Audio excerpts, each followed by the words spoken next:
Hey, what's up everybody? It's Rox and I'm coming to you today with a review for Real Housewives of Atlanta Season 7 Episode 14. So let's get to it, shall we? Y'all, it's cold today. I should have did this video on Monday, but it was a holiday. How was your Valentine's Day and your President's Day?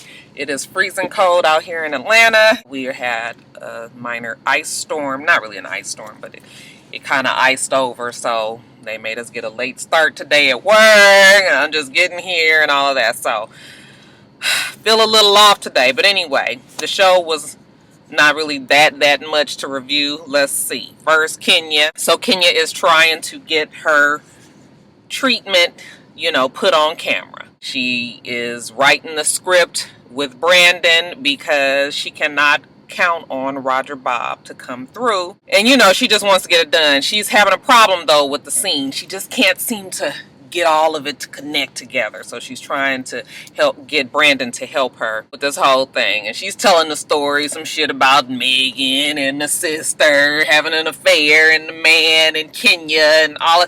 Look, I am not even interested in that enough to tell you guys what the fucking story is about, okay? It's just she got some story that she's trying to do. So she has a reading for her people that she wants to be in the in this, what is it, y'all? Is it a video? Is it a straight to video? Is it a TV movie? I don't know what it's supposed to be, but she's having this reading.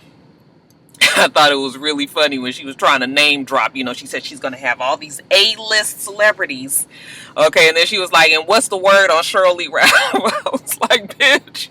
Now, I loves me some Cheryl Lee Ralph just like anybody else, but baby girl ain't been A-list ever. I mean, shit, she would be A-list as far as Kenya was concerned, her project or whatever, but girl, please. Child, ain't nobody trying to get no damn Cheryl Lee Ralph to do nothing. Even Cheryl was like, fuck that, I got something else I gotta do. They were able to, tie down Leon. And I'm just going to say that that's probably because he is the ex of Cynthia Bailey, and, he's doing a favor, and fuck, ain't nobody, clamoring to get Leon on their damn payroll either. So, yeah, I say I'm Leon.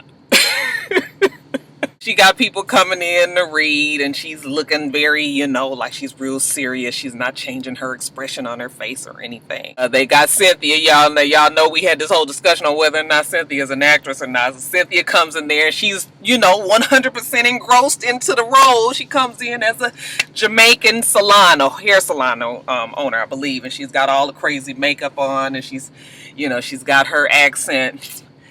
Give Cynthia the damn part, because, honey, who else gonna be in it that's gonna have a name anyway? So, maybe you do best by putting Cynthia in it. And then they have Dawn.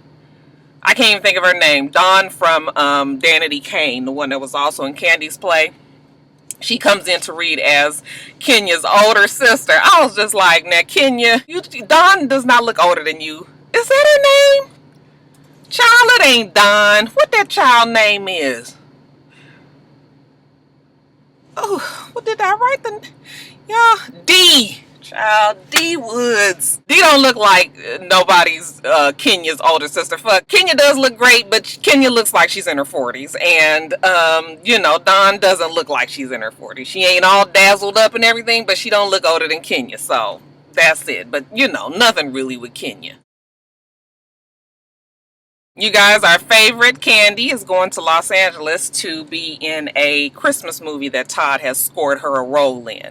It's called A Second Chance Christmas. I didn't even see it. I remember seeing all the ads for it. I didn't know she had a big part in it or, a little part or whatever. But anyway, she's happy because she said her play, A Mother's Love, it inspired her to get out and act. So she figures that this will be a good opportunity for her, as well as the fact that she and, Todd, they want to bring A Mother's Love straight off the Chitlin circuit and on into you guys' home. No, she said she wants to produce. So this will be kind of good for her, experience wise. Now she's sitting there talking to Todd, and honey, if Todd ain't grew out them goddamn waves and he just on a full-blown conk. I said, look at Detroit Red up there. Shit. Nigga, all we gotta do is dye his shit red, and then he was gonna be dead on Malcolm X. Dead on him, y'all. They're talking about her going out there and, she's excited to be around her husband because, he's always on in LA and she's always in Atlanta.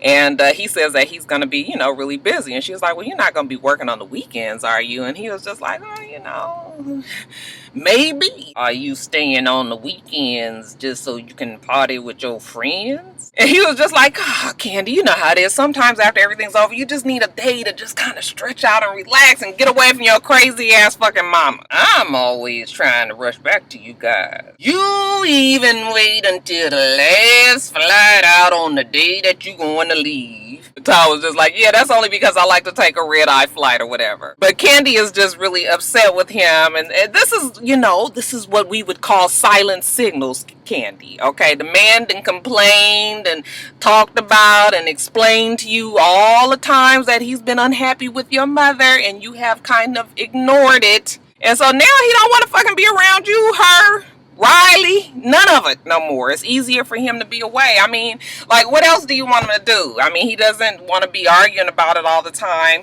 That's stress on the relationship as well. So maybe if I'm just here and you there and you with your mama and I'm over here working and, maybe that's going to be better for the both of us. Now, when she gets back from Los Angeles, Carmen is there at the house and she's just glad to be there because she's, she is definitely an Atlanta girl and she don't really like to be anywhere else but in Atlanta. Country girls. They don't want to go no fucking where. They don't want to, be nowhere new. Just always in they same little... Anyway, you guys, she's telling Carmen how Todd was really trying to shut her down on the production, didn't want her to be asking questions. Every time she would ask somebody, he would be like, you just need to listen to me. And she was just like, well, you did not marry that kind of woman. Todd, you know what I am. I'm always trying to learn. Candy, if she ain't nothing else, she about to goddamn hustle. If she can figure out how to get this fucking play to the TV for $418 and shit, she gonna do it. Cheap ass. It's hot in here, y'all.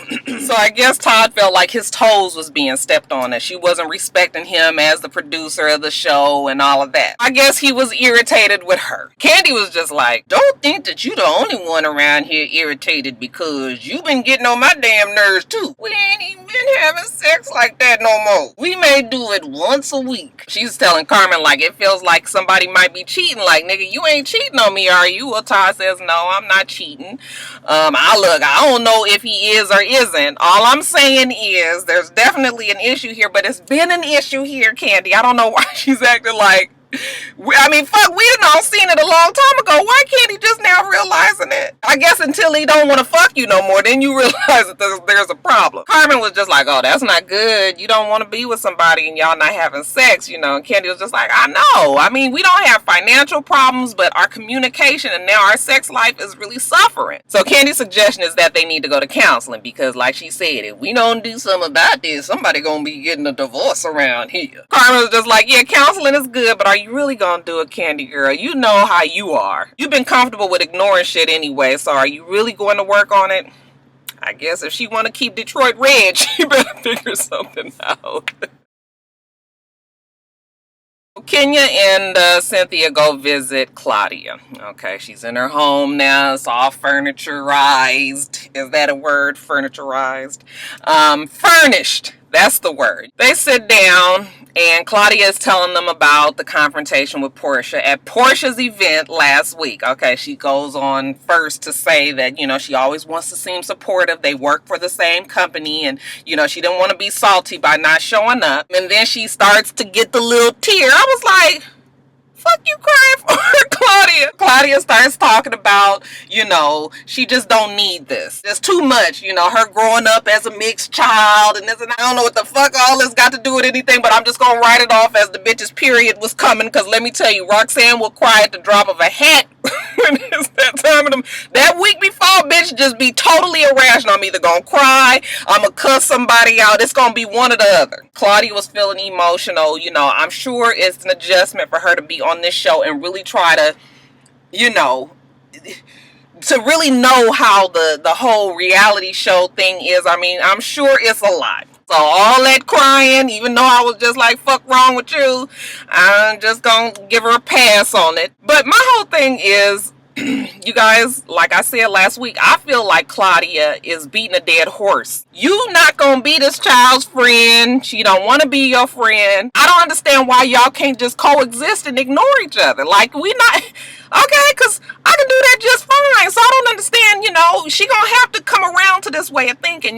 Kenya and Cynthia are sitting there listening to her, and they're trying to be sympathetic to her. They want to say, girl, this is all a part of the game. You gonna be all right next season, but they can't say that. Claudia's like, she just wishes she knew how Portia was gonna be, and then she can act accordingly. Well, Portia has never been your friend this whole season, Claudia. If you're gonna act accordingly, that means you don't be her friend either. I know it's childish, high school, we grown women, we should be able to do, but the fact of the matter is that ain't how the show is set up. The show is set up for cattiness and bullshit and playground games and grown women acting like kids and all of that. That's how it works here. You gonna have to get with the program, Claudia. I'm sorry. So anyway, she said, makes up in her mind that she is going to try to really get shit straight with her job. She loves her job. She don't want to fuck it up. So she goes in, she's talking to Ricky Smiley. She's a little stressed with, getting on air. She's having a hard time being herself on the radio. She's telling Ricky all of this. He asked her, how's everything with Portia? And she was just like, it's still not good. I don't know what the problem is. We just can't seem to get on the same page. Ricky Smiley was just like, well, I'm going to go get her. We're going to have a sit down and we're going to talk. Portia comes in there. You know how Portia is. Hey, what's that? They trying to loosen up. They ask her if she got some gum or anything. She's like, I got some gummy bears. I was like, bitch, you pull out a whole fucking jar of gummy bear. I'm going to give Portia a pass too and say that she had just took that off her desk and put it in her purse, and then they happen to ask her for something. Because I don't know why you would be walking around with a jar of gummy bears. So anyway, they sit down. And Ricky was just like, well, what's the problem? Claudia's saying that, you are still mean to her, or, you don't talk to her. And Portia's like, look, I wish you wouldn't bring this shit to my job. Okay, I already told you we not never gonna be friends. I don't have to talk to you. You don't have to talk to me. I don't know why we can't. The child is saying it right out of her mouth. We're not gonna be friends. So that's what I'm saying, Claudia. It's not gonna happen. And what Claudia needs to do is just let it go, because Ricky Smiley said, it's tension in the office, and Ricky Smiley don't need to be working around no shit. See, you gonna fuck around and let this damn TV show get your ass put off your job on the radio. Okay, so you need to just learn how to compartmentalize things. Put Portia over here, put Real Housewives of Atlanta over here, put your job on the radio here, and you're gonna have to separate that shit. Ricky Smiley was just like, well, we gonna pray about it, because how he is. Everything is, we just gonna pray. Claudia is obviously not from that life, so she don't understand why they holding hands and pray. I was like, bitch, you ain't from the church, okay? Black people, we pray. If we can't fix nothing else, honey, we just get down on our knees and take it on up to Jesus. So hopefully that's gonna be the end of it, though, because honey child, Claudia just trying to force this friendship. It ain't happening. Now Apollo, I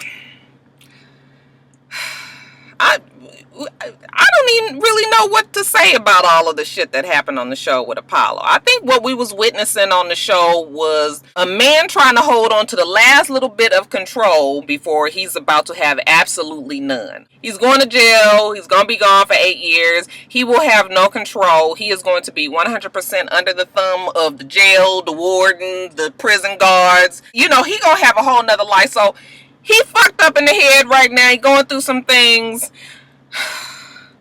I'm just glad that the shit is over. But he gets on there. He has Peter come and pick him up, and he tells Peter that he looked through Phaedra's phone. He caught her texting with somebody, and that she's cheating with somebody named Mr. Chocolate. Now, I don't know if Phaedra is cheating or not, okay? But Apollo, we don't believe shit else you say, nigga. You can get up in here with all these dramatics if you want to, okay? But you had us going with that Kenya story for 2 fucking years just to sit up there and act like it was no big deal when you admitted that you had lied, and then you want to get up in this car a day before you supposed to go check in the jail and come telling us some shit about you caught Phaedra. Nigga, please. It's awfully convenient that, you was able to come up with this, and, you got text messages printed out and all. I mean, what the fuck difference do it make anyway? You was getting a divorce. That woman was not staying with you. If you didn't get if the writing wasn't on the wall for you, when she didn't come to the courts, when she didn't, support you at your sentencing, when she didn't support you in any of this shit, why do you think that this bitch is fixing to sit around for 8 years and wait for your monkey ass to get your ass up out of jail? Negro, fuck wrong with Apollo? Okay, the nigga's stupid. So he's sitting there, he's mad, he's telling Peter all this shit, how, he was telling her how this is the kind of shit that gets you killed. Peter was just like, hey man, don't even be in this kind of headspace. Like, we're gonna go get us some drinks because you can't be saying shit like that. You didn't hit her, did you? And he's like, no, I didn't hit her. He wanted to say yet. He still threatened her. You on TV saying that you I'm just like, what the fuck is wrong with him? So, Peter, he was so fucking orgasmic with the gossip. He couldn't wait to get his ass home and tell Cynthia what Apollo, just told him. So he gets his wine. And Cynthia's just like, hey babe, how was it? And he was just like, let me just tell you something real quick. Okay, girl, hold on to your hat here. Apollo told me that he caught Phaedra cheating, that she was texting somebody named Mr. Chocolate, that she said that she's only got a couple of more weeks left and then she's going to be off the plantation, and all of this and all of that. Now, Cynthia's just sitting there and her eyes are getting bigger and bigger and bigger. She cannot believe it. So at first she's just like, oh no, I don't believe it. Not Phaedra, okay? And he was just like, no, I'm telling you, I saw it with my own eyes. And so then Cynthia was like, well, if he saw it with his own eyes, then it must be the gospel. I was just like, you're not gonna give Phaedra no benefit of the doubt, especially since we already know that Apollo been lying. You just automatically go to the other side and say, she's just like, so she gave Kenya all of that grief about calling her a whore, and then she's married with kids and she's messing around. I was just like, oh, Cynthia, no, you shouldn't be. I understand being supportive of your husband, but what you needed to say was, I'm just gonna have to,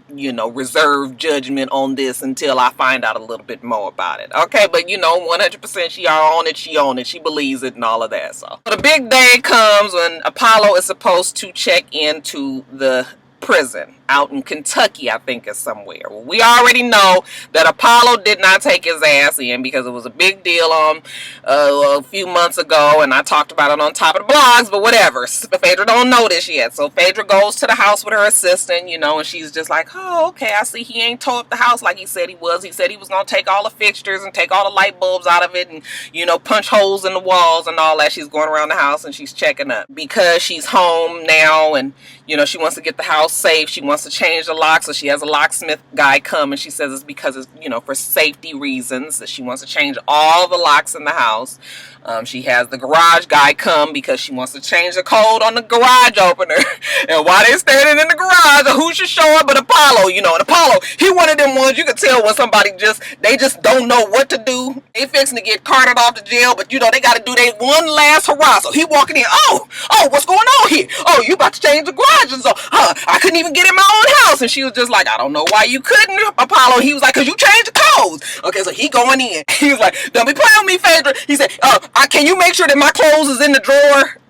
She was like, what clothes? The clothes that's in the laundry. And then she was just like, nigga, why you want clothes in the drawer? The whole drawer ain't gonna be there when you get back, Negro. It ain't gonna be there for you no more. Apollo, what the fuck is wrong with you? He trying to say, oh, that's your man's clothes. Like she would be stupid enough to have a man that she's having a fucking affair with anyway, his clothes in her house, in her laundry room, just chilling in the dryer for him.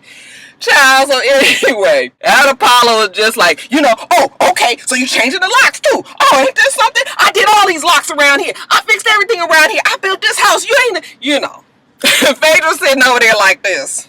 Bruh, man is unraveling.